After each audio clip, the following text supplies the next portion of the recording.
Hello, welcome to my little kitchen in my cottage, and today we're gonna go over how to make bone broth. I've been on this bone broth kick for a little over a year, and it's so healing. A lot of cultures do it, especially when they're sick, and right now we're in winter, and this is something that's so wholesome, it's hearty. You can alter it a lot of different ways, but it's really important to get a good stock going. And so you want to grab bones from reliable, good sources. And so you can do beef, you can do fish, you can do chicken, you can do turkey. Today, though, I'm going to show you how to do a fast and cheap way of doing it, and it's with chicken. And so you want to get a roast-your chicken, and this will also cut the time of making bone broth. So get a roast-your chicken from the store that's already seasoned. Some of them are rosemary, some of them are savory. I prefer to get it at like Sprouts or Whole Foods, where the chicken is more free range. Okay, so you get the chicken, you put it in a big pot. Okay, and if you like it a little bit more tasty, then put a little bit less water. So this is my little pot, and I put the chicken in there. Before I did though, I took some of the meat out because if chicken is overcooked, it can be like kind of rubbery.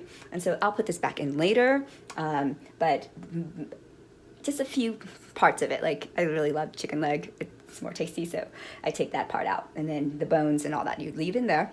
And then the basis to a good stock is onions, carrots, and celery. With chicken, it's good to have ginger. I like it, a lot of ginger, and so I do a bigger piece. You can also do turmeric. Some whole black peppers would be good. Lemongrass is excellent. Thyme, rosemary. But the basis is onions, celery, and carrots. But then you can add on to anything else you want. Bring it to a boil, and then simmer it for a couple hours, and it's good to go. If you like a little bit more salty, add some salt. You can also add a little bit of apple cider vinegar if you want to.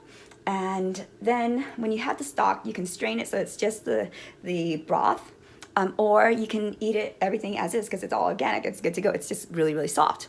Now, you can also take the vegetables and blend it when it's cool and with the broth, and so then it's going to be more like a cream of chicken soup. Okay, and you can also blend the chicken as well. Then you can alter it, making it different each time if you like get bored or whatnot. You can add like maybe some rice to it. You can add potatoes. You can. I like to add coconut milk to it and a little bit of curry. So then I have more of like a Thai tasting broth. And if I did it with lemongrass, that gives it more of a flavor as well. Now, I love lemongrass essential oil from Young Livings because I'll put a drop of that in there and it makes it so fragrant and so good, and then I don't have to do the lemongrass.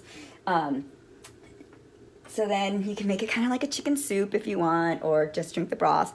Bone broth just has so many healing aspects to it. It has collagen, it helps your gut, and it's fortifying, and it's just one of the most wonderful hearty things that you can do in the winter, especially when everyone's so sick. And if you put this in a crock pot, it'll be warm for you all day, so you can just scoop it throughout the day, and you'll be filling up with nutritious things that feed your body, feed your soul, and help with your immunity. So cheers to a season of healthiness, and let me know what maybe recipe that you like and that you discover. I'd love to know, and I'm always learning because I get bored easily, and so I like to alter my food up, but keeping the basis of the healthy foods at the core. So may you be healthy all season long.